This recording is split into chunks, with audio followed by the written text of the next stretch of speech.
Alright, ladies and gentlemen, welcome back again di channel Papa Dejet. Dan kali ini gue ketemu sama salah satu partner yang satu angkatan bisa dibilang, karena kita nge-cast di era yang sama. Kemudian kita jadi manajer tim di era yang sama. Dan apa ya, sekarang dia udah luar biasa banget. Sekarang dia udah di tim e-sport mobile kalau nggak salah. Jadi kita langsung ngobrol aja sama Odi Vincent Indra. Halo di sini, Odi. Halo, apa Ah, kabar? baik, lu gimana? Baik-baik saja di sini, Baik. gendotan corona. Tapi corona bikin kita emang ini ya, gue juga ngerasa agak gemukan gitu dibanding yang terakhir kali kita ketemu maybe ya. Iya, Oke. Anyway, begitulah. ini di mana? Di gaming house? Iya, ini lagi di gaming house-nya Bigetron sekarang. Oh, sebelum kita ke Tapi Bigetron, untuk ya gimana? divisinya WR doang sih, divisinya Wild divisi Rift. gua doang. Oh, Iya. gitu. Itu di tempat lo berarti satu bangunan, satu divisi atau ada banyak divisi yang lain? Awalnya dua divisi di sini sama Free Fire, cuman sekarang lagi yang Free Fire lagi pada pulang, jadi kita sekarang sendirian doang satu tim. Oh, enak lah ya, nggak ada yang ganggu gitu ya. Iya. Anyway, Di, Ya, jadi manajer oke. e-sport, manajer tim Iya. e-sport ya. Ini banyak banget Hmm. yang ngajak ngobrol ke gua gitu. Kadang pada nanya, "Bang, kalau jadi tim manajer atau jadi manajer tim e-sport itu sebenarnya enak nggak sih?" Nah, gue juga bingung juga karena waktu itu kita beda. Gue sama lo sama-sama di era yang sama. Lo di RRQ dulu, gue di G8. Hmm. Nah, itu kita di era yang berbeda. Sekarang tim manajer mungkin lebih dihargai. Gue nggak bilang zaman dulu nggak dihargain ya, dihargain. Hmm. Cuman dengan cara yang berbeda mungkin. Nah, mungkin bisa cerita dulu Di. Lu sebenarnya tuh start karir di e-sportnya sebelum jadi caster ngapain dulu sih Di? Silahkan. Sebelum jadi caster. Awalnya kalau mau ngomong kayak ya pada saat itu zamannya pro player ya gue ngomongnya pro player gitu kan, Oh ikutan iya? main, gue ikutan turnamen gitu sana sini, yang zamannya semua turnamen masih di warnet lah. Oke.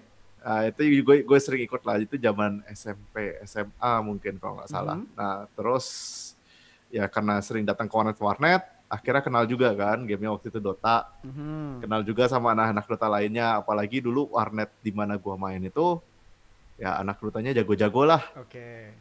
eh Anak XCN juga dulu ke sana gitu kan. Oke. Jadi emang Terus kumpulannya orang-orang jago Dota waktu itu warnet lo. iya, Oke. kumpulannya kayak gitu. Terus lanjut. Nah, terus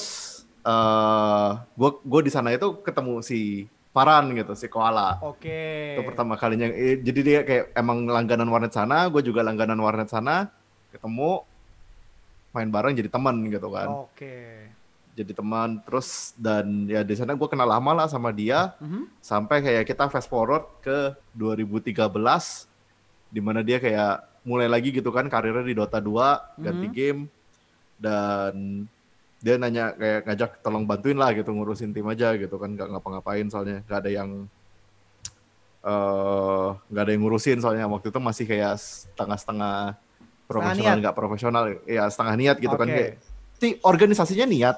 Cuman maksudnya pada saat itu cari orang kan lebih sulit lagi dibanding sekarang. Sekarang aja ngomongnya sulit gitu kan. Gimana Dulu zaman dulu? apalagi gitu. Iya, dulu Oke. apalagi. Jadi kayak yang mesti emang ngerti gamenya gitu kan. Biasanya yang mereka mau cari. Dan di Mhm. sana ya gue bantuin lah. Pada saat itu title-nya juga bukan manajer, cuman kayak intinya pembantu aja gitu. Serius nih? Iya, title-nya sih gak ada title. Mana ada ya dulu kayak Iya emang dari gak dulu ada emang sih. udah ada. Nggak ada kan. Jadi kayak Ah, kalau mau ngomong kasarnya sih emang pembantu gitu. Gue itu pembantunya di sana gitu. oke, oke. Nah, itu waktu itu cuman ada Farhan di tim itu atau udah ada siapa waktu itu di RRQ ya waktu itu? Waktu itu ya pertama kali kayaknya pokoknya Farhan sama Ritter kan, plus Mm-mm. tiga orang. Tiga orang ini siapa aja gue udah nggak terlalu Lupa. ingat jujur aja gitu. Iya udah lupa benar-benar. Oke. Nah, Pokoknya Farhan, Ritter plus tiga orang gitu. dari Nah, semua angkatan pertamanya lu ketika lu join ke RRQ sebagai, sorry itu saya kayak pembantu tadi lu sendiri yang bilang gitu, sebagai tim manager, hmm. itu lu paling deket sama siapa di waktu itu? Ya Sama Farhan? sebenarnya sama Farhan gitu, sama Oke. Farhan sih. Terus habis itu nanti kayak perlahan ya, nanti kenal juga makin kayak deket sama yang lain. Nanti ada juga kayak mungkin Sing, Azam gitu kan. Mhm. Banyak lah yang udah bolak-balik masuk ke RRQ gitu kan pada saat itu. Oke, karena Eh, karena ya. gue pernah apa ya, pernah ngeliat, jadi zamannya dulu ada Aks FM kan ya. Jadi Farhan tuh pernah dapat Hmm. question, kalau misalkan di gaming house remote TV hilang, apa yang lo bakal lakuin Ran? Panggil Odi. Maksud gue adalah berarti kalian tuh close banget ya sebagai teman dan juga sahabat ya dia. Iya, dan ya emang maksudnya salah satu tugas lah gitu, kayak apapun yang terjadi di GH itu, gue mesti tahu gitu kan. Oke, Gue oke, mesti tahu, mesti bisa kayak ngebantu untuk ngelarain lah gitu kan. Kayak masa oke. apalagi dulu masalah kayak tim kan semua yang masih yang bahas tim, belum ada juga ngomongannya coach gitu kan, Belum. yang bisa kayak jadi suara penentu. Jadi pada saat itu suara penentunya mungkin bisa dibilang agak di gua gitu. Oke, oke. Nah, kan akhirnya nih fast forward, long story short, akhirnya RRQ dengan segala problemnya, dengan segala masa kejayaannya, akhirnya lu keluar dari RRQ. Itu Hmm, kenapa di? hmm. Padahal Farhan masih di situ waktu itu. Coba. Oh, em, ada dua alasan sih.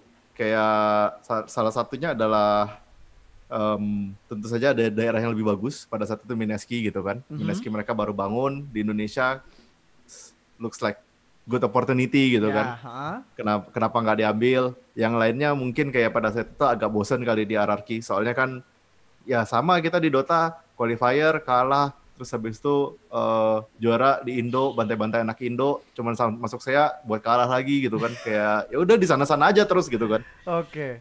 Oke. Jadi ya itu bikin bener-bener capek sih gitu kan. Jenuh ya? Habis itu ya jenuh terus tiap season kita mesti ngulang lagi gitu karena kita cari orang lagi, cari orang baru lagi yang apalagi pada saat itu masih berusaha untuk kayak oh enggak mesti Indo Pride 5 Indo gitu. Hmm, Dan di tengah-tengah itu sebenarnya dari kan gue di RRQ 2013 sampai 2016. betul. Itu sebenarnya dari 2015 bisa dibilang gue yang emang agak ngeracunin orang-orang Indo gitu untuk kayak lo orang ngapain sih di Indo gitu. Lo orang Oh. masih percaya sama Dream 5 Indo buat ke TI gitu. Gue bilang itu mimpi gitu karena lo mesti tidur gitu kan. Buat lo ngerasain itu mimpi gitu. Kalau lu bener-bener mau ke TI, gue bilang udah saatnya lu nyampur dulu sama tim saya. Mungkin ada masanya nanti 5 Indo sama saya kayak sekarang lah, boom gitu kan. Akhirnya Ah, mereka bisa gitu setelah batu berapa? 5 tahun. 5 tahun. Iya, sekarang batu mereka batu gitu kan selama 5 tahun lebih gitu untuk bisa Betul. lolos. Dan itu pun setelah kayak mesti masukin Mikoto gitu, yang berarti kayak pada saat itu Mikotonya masuk umur berapa? 18 gitu kan. Dia mesti Masih kalau buat kita SMA. berarti kan ya buat kita berarti 8 tahun gitu, 7 tahun gitu buat nungguin kayak gituan. Dan belum tentu kita punya Mikoto nanti di tahun 2018 gitu kan. Kayak pada saat itu gue selalu bilang gitu, kalau kalian merasa di apalagi zaman dulu itu banyak excuse menurut gue anak-anak pro player Indonesia kayak iya susah playernya pada kayak gini bla bla bla gitu kan. Tapi masih di lain sisi kayak enggak kita mau sama orang Indonesia soalnya ribet sama orang luar bla bla bla juga kayak bahasa lah gitu kan ngurus kesini kayak padahal balik lagi gitu kan mau menang kalau mau menang ya lu mesti bisa segala cara lah gitu Oke. untuk dilakukan. Mau panggil orang luar kayak atau lu yang keluar kayak gitu lu mesti perform gitu kan intinya dan ya yang di sana sih gue merasa kayak oh berarti emang di sini kalau kalian aja cuman mau ngomong 5 Indo pengen ke TI bareng-bareng menurut gue agak bullshit lah gitu. Oke, oke. Nah, itu kan akhirnya lo keluar and then lo join Mineski Hmm. as a caster. Tapi gua tahu karir lo sebagai caster Hmm. itu sebenarnya bukan dimulai ketika lo masuk Mineski. Karena ketika lo jadi manajer pun Hmm. gue udah sering lihat lo sebagai caster juga waktu itu. Sama ya, Hmm. kita tahu kita seangkatan di DTVI juga gitu kan. Walaupun kita Iya. beda beda ranah gitu kan. Maksudnya lo di tempat yang sini, lo yang gue yang di sini gitu kan. Tapi Hmm. kenapa akhirnya lo juga melebarkan karir lo ke dunia caster di? Silahkan. Sebenarnya gue koreksi dulu ya, Mineski itu gue joinnya nggak sebagai caster. Oke, silahkan. Mineski itu gue join karena pada saat itu Mineski mereka ingin bikin ekosistem turnamen gitu kan. Yang sekarang bisa dibilang mereka berhasil gitu kan. Dimana ya dulu zamannya turnamen itu gak jelas. Duit Oke. hadiah 30 juta tiba-tiba entah kena pajak dari mana, ada yang nggak bayar, ada hadiah barang sana sini hilang gitu kan. Itu udah rahasia umum. Bahkan kayaknya udah bukan rahasia umum lagi, udah semuanya tahu gitu kan. Tiap kali bikin turnamen, hadiahnya entah hilang kemana gitu.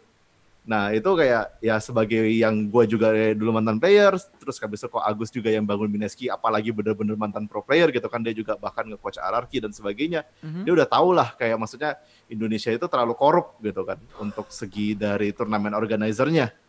Jadi Oke. pada saat itu dia bilang kayak daripada kayak gitu, kalau gitu kita aja yang bikin sendiri gitu kan. Oke. Dan dia ajak gue karena kayak pada saat itu selain RRQ, nggak ada lagi yang punya pengalaman untuk turnamen di luar negeri, sistemnya kayak gimana sih, apa yang harus kita lakukan supaya turnamen itu bisa dibilang punya standar gitu. Oke. Yang kayak kalau misalkan telat atau kayak gimana, kayak kita aja masih inget banget yang zamannya namanya admin, kerjanya itu cuman kayak melerai atau enggak kayak bisa dibilang malah ngadu domba gitu kan. Melerai. Timnya telat, admin misalkan ditulis rules keterlambatan 5 menit. Aha.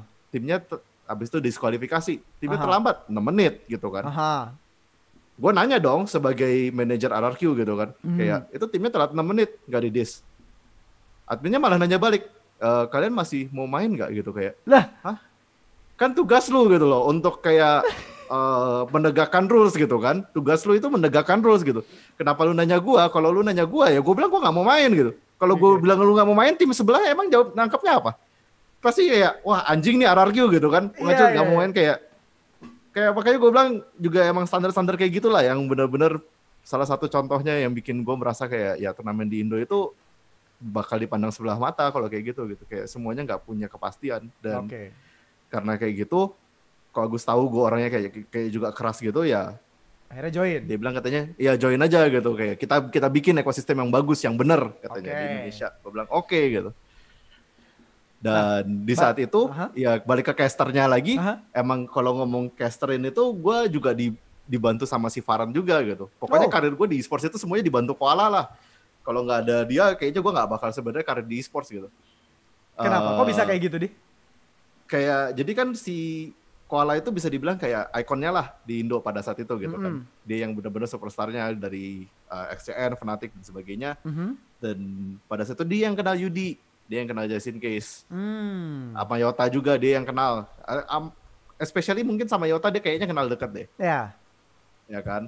Dan dia juga yang kayak kenalin kayak, ini si Odi mau coba katanya nge-cast gue. Dan emang kayak gue waktu itu tertarik gitu. Karena gue pindah dari Dota ke Dota 2 aja. Itu gara-gara gue nonton TI2. Oh. Ya, gara-gara gue nonton TI2 dan gara-gara kayak pas nonton TI2, anjir ini ada komentator, kok jago-jago ya komentator ini gitu. Gue terinspirasi dari mereka gitu sebenarnya. Kenapa kayak gue coba untuk nge-cast aja kayak gue punya pengalaman profesional, gue apalagi punya advantage gitu kan, dimana gue ikut sama tim profesionalnya yang pada saat itu nomor 1 di Indonesia. Betul. Jadi yang berarti kayak gue bisa nyolong ilmu dari mereka, ilmu gue jelas dibanding caster-caster Indo lainnya udah pasti lebih bagus. Itu yang bikin gue kayak kenapa start. Dan di Mineski juga alasannya kenapa gue juga mulai nge-cast lagi. Karena pada situ balik lagi, yang nge-cast di Indo itu dikit. Lu tau sendiri, Dim. Lu aja sampai nge-cast berbagai macam game gitu kan. Karena kayak gak ada cast gitu kan, gak ada yang caster gitu. Ya udah, gue juga kayak ya udah kalau gitu gue sambil nge-cast aja gitu. Cuman akhir-akhir di Mineski itu kayak bebannya terlalu berat sambil gue mesti bikin turnamennya atau kayak maksudnya fokus di turnamennya sambil gue mesti nge-cast juga gitu kan. Jadi pada saat itu kayak dari kalau gue sih bilang kayak pilih salah satu aja. Biar fokus gitu ya. Ya biar fokus. Dan ada Reza juga yang masuk sebagai talent manager waktu itu. Dia bilang katanya kayaknya si Odi itu rugi kalau lu masukin belakang layar. Katanya lu taruh depan layar aja. Ya udah gue pindah akhirnya ke depan layar. Nah itu kan tentang jadi caster. Sekarang gue mau tanya. Setelah dari RRQ kan lu masuk Mineski tadi flow-nya ya. Kemudian dari Mineski lu mengembangkan karir, ketemu sana sini, and suddenly ada info lu jadi manajernya tim Fnatic. Itu kok bisa sih, Di? By chance sih. Jadi ya itu balik dari karir gue di RRQ juga gitu kan. Dimana kita profesional tim, kita sering turnamen sana sini sampai Southeast Asia. Walaupun emang maksudnya mentok di Southeast Asia. Tapi pada saat itu Fnatic juga di Southeast Asia gitu kan. 2016-an atau 2015 gitu. Dan ya gue kenal manajernya. Dia kenal gue. Dan dia tahu gue kayak,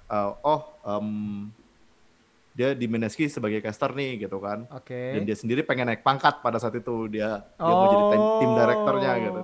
Ya dia naik pangkat lah intinya. Jadi dia mesti cari penggantinya dia gitu kan. Sebagai manajer tim Dotanya. Dan dia anggapannya buka job opening gitu. Dan gue kayak ya udah coba aja daftar gitu. Gue tertarik gitu kan. Coba aja daftar ternyata kepilih gitu. Gitu aja sih sebenarnya simpelnya. Jadi karena memang ya relationship ya sama orang-orang di sekitar Southeast Asia, sesama tim manager, kemudian sesama tim-tim ya kasarnya ya tim raksasanya saya lah ya, karena lu saling kenal segala macam. Itu makanya lu bisa di Fnatic. Apa sih di bedanya jadi tim manager di RRQ katakan di Indonesia sama di Southeast Asia atau sama Fnatic? Bedanya apa? Dari experience-nya mungkin, Di? mungkin agak nggak adil ya buat RRQ kalau misalkan gue bandingin soal itu kan RRQ 2013-2016 dibandingin sama Fnatic 2020 gitu. Oke. Yang dimana sistem Dotanya udah jauh lebih jelas, jadwalnya juga lebih jelas gitu. Cuman yang paling pasti adalah planning ahead-nya sih menurut gue di antara Fnatic sama RRQ. Dimana kayak di Fnatic itu gue belajar banyak tentang gimana caranya kita prepare for everything gitu. Oke. Prepare for everything ini dalam hal kayak bukan hanya 1-2 bulan ke depan gitu, sampai 1 tahun ke depan. Wow. Dia itu sampai si Eric itu yang sekarang jadi tim director di Fnatic, dia itu jelasin ke gue bahwa kayak dia udah prediksi bahwa ini ke depan Dota ini pasti bakal jadi liga yang seperti benar sekarang di PC gitu kan. Betul. Liga, terus habis itu juga kayak kita udah mesti prepare lagi gitu kan. Bagaimana caranya supaya kita bisa akomodasi liga tersebut karena liga tersebut lama, makan waktu 2 bulan lebih kalau nggak salah kan. Dan kalau kita ngomongin soal visa kan ngurusin visa 6 bulan sedangkan kita nggak ada waktu gitu di PC jalan terus. Betul. Ya bagaimana lah cara melakukan itu semua walaupun ujung-ujungnya ternyata nggak jadi karena sekarang nggak ada yang bisa nyangka gitu karena corona semuanya di rumah. Nggak ada yang bisa ngumpul lagi gitu kan. Betul. Ya dia ajarin gue banyak hal lah soal itu kayak soal planning ahead. Yang penting selalu planning ahead gitu. Dan attention to details sehal sekecil apapun gitu. Menurut gue dia tetap benar-benar sangat teliti orangnya. Oh, berarti Eric sangat menjadi mentor lu juga ya? Iya, dia benar-benar mentor gue lah, ngajarin gue gimana cara jadi kayak world class level gitu kalau ngomongnya buat manajer. Oke. Nah, kan di Indonesia ya udah kita sama-sama tahu lah ya gimana experience-nya jadi tim manajer tim Indonesia gitu ya. Turnamen dikorup, sorry to say gitu kan, high school dikorup, kemudian sekarang udah nggak sih, sekarang udah nggak karena sudah ada standarisasinya gitu kan. Nah, apa namanya? Terus juga playernya ya katakan kadang jadi pemalas, kadang rajin banget, moody gitu. Sebenarnya sama nggak sih di tim-tim di Southeast Asia, katakanlah di Fnatic gitu ketika lo jadi manajer, apakah semua player itu rata-rata sama behaviornya atau beda?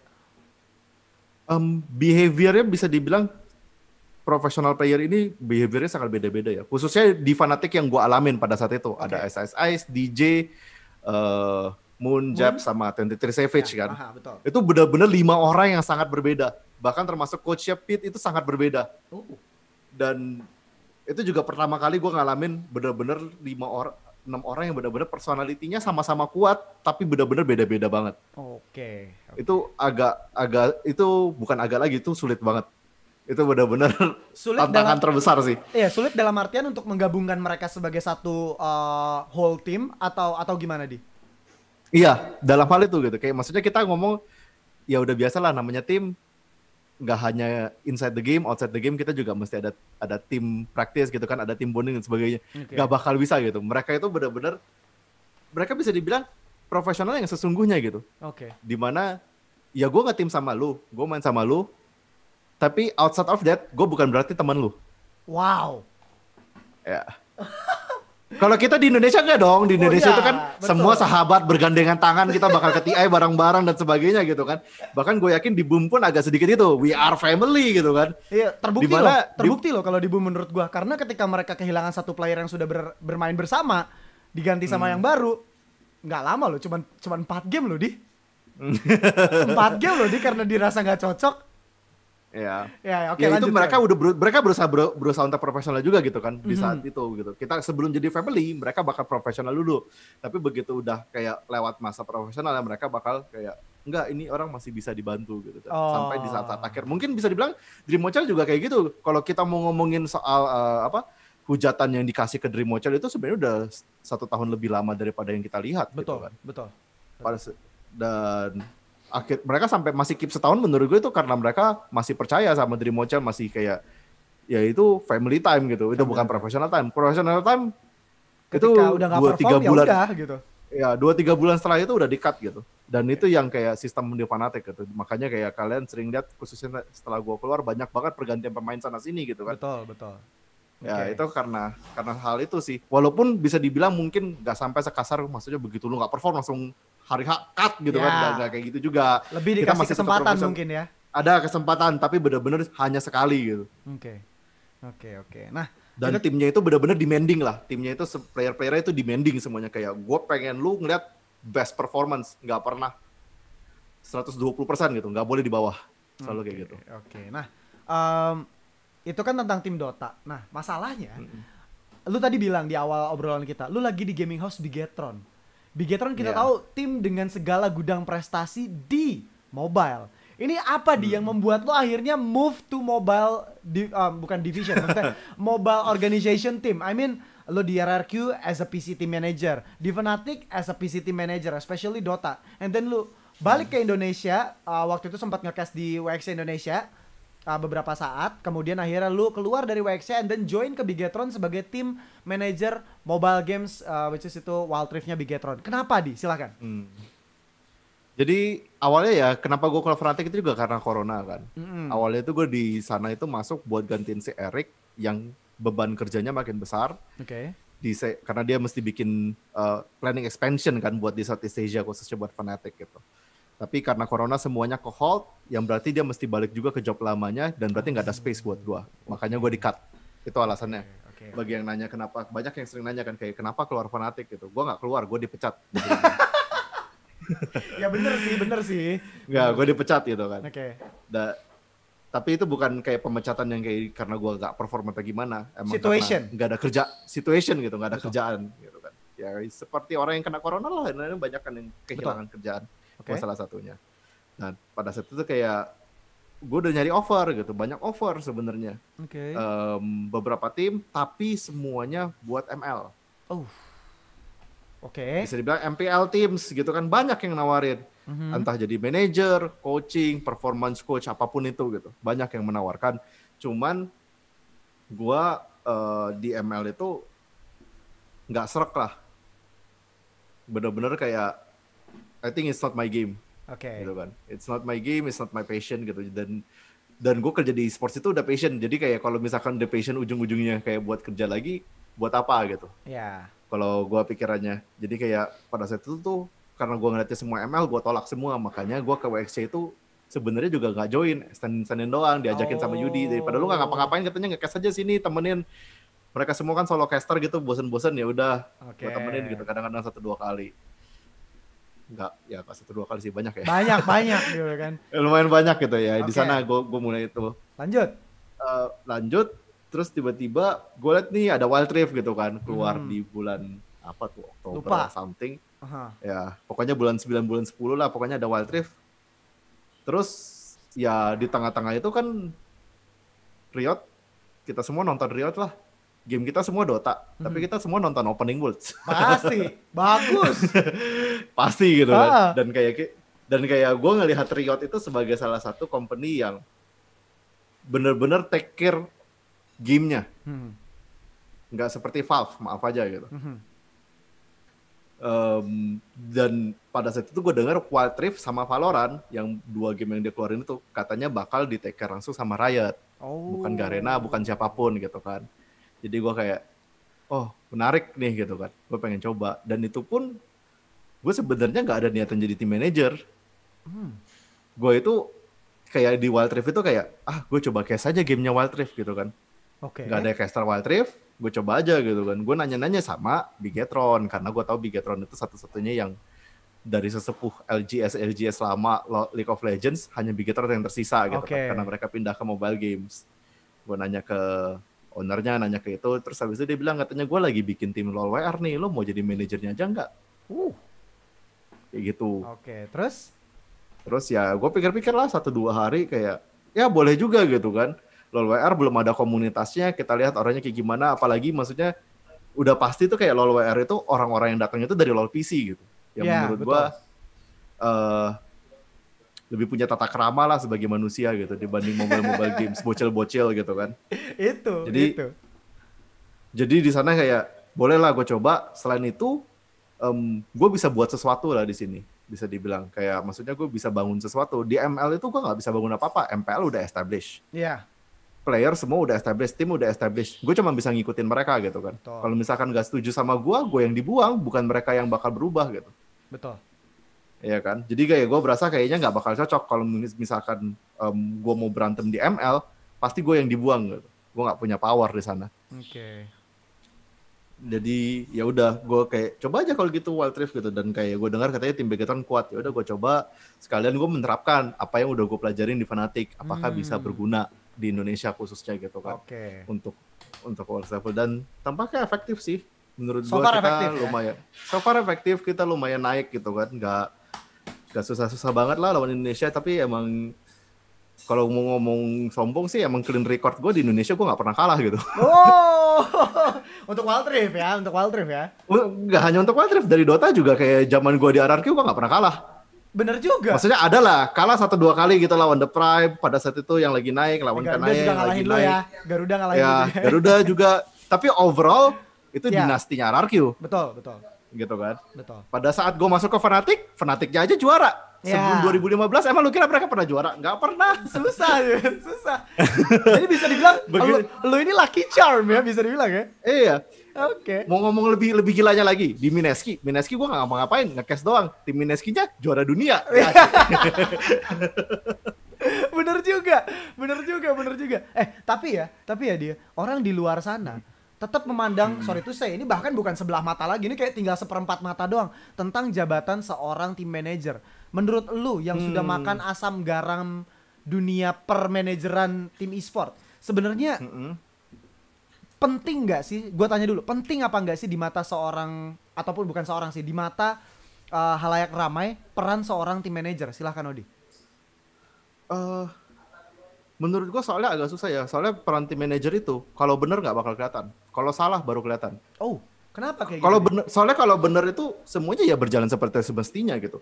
Tim bakal jalan, latihan seperti biasa, turnamen ya bakal menang gitu kan. Tapi turnamen kalah, emang lu pernah lihat yang disalahin manajer? Nggak pernah. Nggak pernah. Tapi insidernya kan lu nggak tahu apa yang terjadi gitu. Apakah mungkin kayak kita lihat lah banyak manajer, gue aja barusan lihat tuh ada yang apa di tim MDL Aerowolf Genflix gitu kan, manajernya dipecat memberikan apa beban psikologis atau apa gitu kan kepada para playernya. Gue nggak ngerti dah itu kenapa. Dengar-dengar sih katanya dia nyolong barang playernya gitu. Jadi kayak menurut gue manajer itu kerja yang kalau bagus harusnya nggak bakal kelihatan. Tapi kalau jelek lo bakal berasa sebagai tim gitu, sebagai player tim lo bakal berasa bahwa kayak anjing nih manajer nggak ngapa-ngapain, kabut doang. Iya, cuman pura-pura kerja doang gitu ya. Iya, dan mostly emang kerja manajer itu menurut gue juga ya walaupun gue planning ahead, gue maksudnya banyak melakukan ini itu gitu kan untuk kayak naikin performance tim, tapi di lain sisi ya tugas lu emang tugas pembantu gitu. Lu mesti anggap gue di GH sekarang, ya gue mesti jaga kebersihan mereka, mesti ngeliatin gitu. Kalau misalkan ada yang kotor ya udah nyapu, ngepel dan sebagainya gitu. Kadang-kadang bersihin meja dan sebagainya. Ya emang kayak gitu gitu. Maksudnya tugas-tugas hal kecil yang kadang-kadang itu orang berasa kayak, oh gue kan manajer, gue bukan babu lu. Sorry aja nih buat gue ya, manajer itu babu gitu. Mesti disuruh-suruh. Gue juga di Fnatic emang lu kira walaupun mereka ngomongnya sederajat, gue tetap disuruh-suruh. Tolong ambilin minum dong. Gue lagi mau kayak gini-gini gitu kan, kayak tolong settingin ini dong atau apa dong. Mesti serba bisa juga gitu. Kayak pada saat itu PC rusak, yang ngurusin siapa? Internet rusak, yang ngurusin siapa? Kayak sekarang juga di GH gitu. Kalau listrik mati, yang ngurusin siapa? Air mati, yang ngurusin siapa? Manajer. Ya gue gitu kan. Kayak maksudnya ya mesti kayak gitu sih gitu. Mesti menurut gue mentalnya agak mental kayak gitu. Nggak bisa. Emang kalau misalkan itu lu nggak urusin, tugas lu sebagai manajer lu ngapain? Cariin scrim doang. Sama kayak ngatur mereka kapan pulang, kapan pergi. Ya nggak bisa gitu. Karena tugas lu nggak ada gitu. Iya, karena gue juga gitu. Maksudnya ini long story short juga gitu. Waktu Odi di RRQ pertama kali dan gue join ke G8 Garuda Infinite, ya gue juga masakin mereka gitu, beliin makan. Perkara nanti dirembes atau enggak masing-masing tim ya, maksudnya ya gue beliin makan, masakin mereka, kamar kotor gue yang rapihin, bahkan ada tamu datang ya gue juga yang iniin. Maksudnya ya memang kayak gitu. Malah kalau gue mikir ya dia tim manager itu more than babysitter, bener nggak? Bener. Bedanya makanya gue bilang on top of that, tapi lu tetap mesti planning ke depan. Lu mesti lihat performance timnya bagus apa enggak sih. Betul. Lu mesti bisa ngejudge juga secara objektif apakah player lu perform apa enggak. Terus habis itu plan ke depannya gimana. Apalagi sekarang kayak maksudnya manajer punya suara gitu, kayak apakah lu mesti ganti player lu, apakah timnya butuh coach atau timnya butuh arahan kemana gitu kan. Nah itu ya hal ekstra lah kalau misalkan yang bisa lo tambahkan sebagai manajer gitu. Tapi kalau enggak, ya menurut gue setidaknya semua kerjaan di rumah itu player berasa nyaman gitu kan intinya. Semua pemain itu berasa nyaman untuk tinggal di sana, untuk nggak stresin apapun, dan tugas mereka hanya satu jadinya, yaitu main. Gitu kan. Nah, di luar sana juga masih banyak orang yang buta tentang e-sport. Dalam artian gini ya, gue nggak mau salah kaprah yang nonton video ini. Yang pengen kasih tahu juga, sebenarnya tuh banyak banget opportunity kerja di dunia e-sport tadi. Kayak yang lo lakuin, kayak yang kita lakuin sebagai team manager, sebagai caster, sebagai orang di balik layar, sebagai event organizer tuh banyak banget. Tapi orang tuh selalu pengennya, wah gue mau ke e-sport, gue mau jadi pro player. Tapi ya ada yang sukses, Just sukses, Lemon sukses di dunia mobile, Wild Rift juga nanti siapa yang bakal sukses, Dota udah ada Mikoto, CSGO di Indonesia ada Bentet. Ya tapi orang yang gak jadi Bentet berapa ratus gitu loh. Iya kan? Yang nggak jadi Mikoto berapa ribu gitu. Yang udah ninggalin kuliah, udah ninggalin SMA-nya buat jadi pemain pro, gagal udah berapa ratus gitu. Maksud gue adalah gini. Menurut banyak orang, kerjaan di e-sport tuh cuman jadi pro player yang paling bagus. Tapi ternyata tidak. Ada lu, ada gue, ada Yudi, ada Melon yang sebagai event organizer dan juga caster, ada team manager lu contohnya.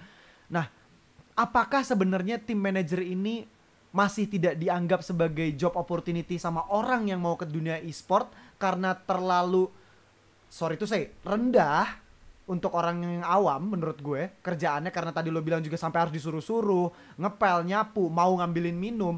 Apakah karena apa ya, stigmanya adalah jadi tim manajer nanti disuruh-suruh, gue nggak mau, gue bukan orang kayak gitu. Apakah seperti itu atau memang orang sudah terdoktrin lu masuk e-sport jadi pro player? Gimana di menurut lo? Menurut gue itu soal kasta sih, Dim. Maksudnya e-sports itu namanya aja udah e-sports, olahraga gitu kan. Betul. Di olahraga manapun yang jadi star adalah atletnya. Semua orang pengen jadi starnya. Betul. Gitu kan. Tim manager itu udah pasti bukan starnya gitu.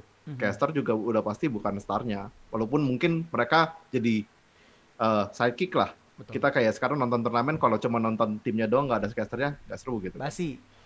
Ya basi. Tapi ya itu gitu. Menurut gua normal-normal aja gitu. Gue bukannya kayaknya orang nggak mau deh untuk jadi tim manager, tapi lebih tepatnya mungkin belum tahu aja mesti ngapain sih. Orang kan taunya gampang. Kalau jadi pro player kan apa? Yang penting gue main, gue jago, gue juara. Jadi tim manager emang ada guide-nya? Nggak ada. Ya itu dia, nggak ada guide-nya sama sekali gitu kan untuk jadi tim manager. Dan gue pun ya bisa dibilang termasuk beruntung karena gue udah masuk paling awal pada saat itu kan di Indonesia. Jadi gue kayak udah ngerti lah seluk-beluknya seperti apa. Bisa dibilang gue numpang tim sana sini, ngertiin mereka kayak, oh ya banyak hal yang bisa gue lakukan gitu ternyata untuk di luar gamenya untuk bikin mereka tetap improve gitu kan. Ya itu sih yang menurut gue mungkin alasannya kenapa tim manager itu banyak yang nggak lihat. Selain itu juga sekarang bisa dibilang e-sport sendiri khususnya di Indonesia udah established lah. Mereka nggak mau lagi cari orang yang baru. Mereka nggak mau lagi cari orang yang kayak maksudnya, lu siapa? Datang dari mana? Tiba-tiba jadi tim manager, tiba-tiba jadi itu. Jadi player aja kayak gitu kan. Makanya sekarang kayak di MPL sendiri mereka bikin MDL kayak versi kelinci percobaannya di sana semua dicoba dulu. Sekarang juga LoL Wild Rift juga bisa dibilang game yang baru semuanya juga masih raba-raba, coba-coba, semuanya masih versi online dulu, belum ada yang tahu karena ya itu gitu. Kalau udah established makin sulit untuk masuknya. Makanya kita beruntung lah yang masuk dari awal. Sekarang kayak gue udah ada nama, gue mau berhenti kapanpun gue nggak takut gitu, kerjaan pasti ada. Karena mereka semua udah tahu gue, semua organisasi e-sport udah tahu gue mau kemana pun pasti bisa gitu, pasti ada kerjaan. Tapi mungkin buat karena nama itu, karena nama gue. Ya. Tapi kalau misalkan orang-orang baru mungkin emang sulit, dan yang paling gampang adalah ya jadi pro player, karena pro player slotnya ada 5, 10 bahkan mungkin di MPL. Manager satu, betul. Satu divisi satu gitu kan. Benar. Berarti ya e-sport itu sebenarnya mungkin konotasi tidak enaknya mungkin agak sedikit KKN, dalam artian in positive way ya, gini. Ya, gue udah tahu Odi, udah tahu Yudi, udah tahu Dejet, mereka nge-cast bagus, Melon bagus. Ya kenapa gue harus ngambil si Z misalkan? Itu siapa? Yang mending gue ambil ini. Nah, itu yang mungkin tidak dilihat sama orang juga, mungkin ini sambil ngelurusin juga karena banyak juga yang bilang, casternya mereka lagi, nggak ada yang lain, nggak dikasih kesempatan. Ya masa, contoh ya, masa lu acara One Esport ngambil casternya siapa misalkan D, tapi itu caster dari jauh gitu, maksudnya caster dari daerah nggak pernah punya pengalaman, ya nggak mungkin dong. Yang mendingan caster-caster yang berpengalaman misalkan kayak MPL, casternya KB, Ranger Emas gitu-gitu lagi, Clara, Mochan. Ya udah gitu maksudnya ya memang mereka yang pantas di sana gitu loh, bukan karena gue kenal dia gitu. Ya emang karena kenal, tapi kita tahu kenal karena dia punya work ethic bagus. Contohnya kayak gitu mungkin ya dia. Iya. Jadi emang ya KKN lah, KKN dalam hal kayak maksudnya bagus emang. Kayak jadi kita memastikan bahwa semua yang di atas itu ya stay di atas, tapi emang buruk juga bahwa bisa dibilang emang regenerasinya jadi terhambat gitu kan. Khususnya dalam hal caster sih susah banget. Gue lihat kayak MPL aja akhirnya setelah 4 season mereka baru ada 1 caster baru ya. 1 apa 2 gitu, gak tahu si Gio ya kalau nggak salah namanya, gue kurang tahu. Gue ngecek ya pokoknya adalah 1 caster baru di MPL itu setelah sekian lama, dan mereka berusaha untuk mencari juga gitu. Karena ya balik lagi emang sebagai yang seperti lo bilang gitu, sebagai publisher mana mau kita coba-coba sama yang baru di turnamen paling bergengsi kita gitu. Betul. Jadi untuk caster itu cara nembusnya beda menurut gue. Cara jadi caster tembus itu bukan lu nungguin MPL punya slot atau lu nungguin kayak One Esports buka lowongan. Lu mesti kayak caster-caster sekarang yang udah mulai aja di YouTube duluan gitu, kayak Faize, Kim Felix gitu kan, banyak yang mulai di YouTube aja dulu sampai akhirnya nanti di notice gitu kan. Dan itu ya emang jauh lebih sulit, dan gue nggak perlu kayak gitu karena gue dulunya untungnya udah kerja dulu. Udah kayak gitu kan? Iya, gue dulunya udah kayak gitu. Dulunya juga kayak bisa dibilang kayak Yudi itu kan selalu kan ngemis ke turnamen lain gitu. Sini gue yang cashin gitu kan. Nggak dibayar nggak apa-apa ya kayak gitu dulu. Makanya Yudi sekarang kayak ya udah dia enak. Sukses udah enak gitu. Itu dari kerja kerasnya dia dulu gitu, nyari nama itu yang benar-benar sulit banget sebenarnya. So udah semua gue tanyain tentang karir lo, tentang insight dari lo juga tentang dunia e-sport di luar dan juga perbandingan dengan Indonesia, gimana cara memulai karir dan juga apa itu tim manager yang sebenarnya dibuat dimengerti sama orang. Odi, thank you banget udah mau cerita, udah mau sharing. Semoga apa yang lo lakuin sama Bigetron saat ini menjadi sebuah karir baru buat lo sebagai tim manager tim e-sport mobile, karena ini pertama kali buat lo seharusnya ya. Iya, pertama kali sih. Nyentuh mobile, gue selama ini nggak mau nyentuh mobile. Kalau gitu Odi sekali lagi ucapin terima kasih. Sampai ketemu lagi di event-event yang ada di Indonesia maybe, atau kita ketemu lagi di episode berikutnya dengan pembahasan yang berbeda. Akhir kata bye bye Odi. Bye. Thank you Dimas. Dadah.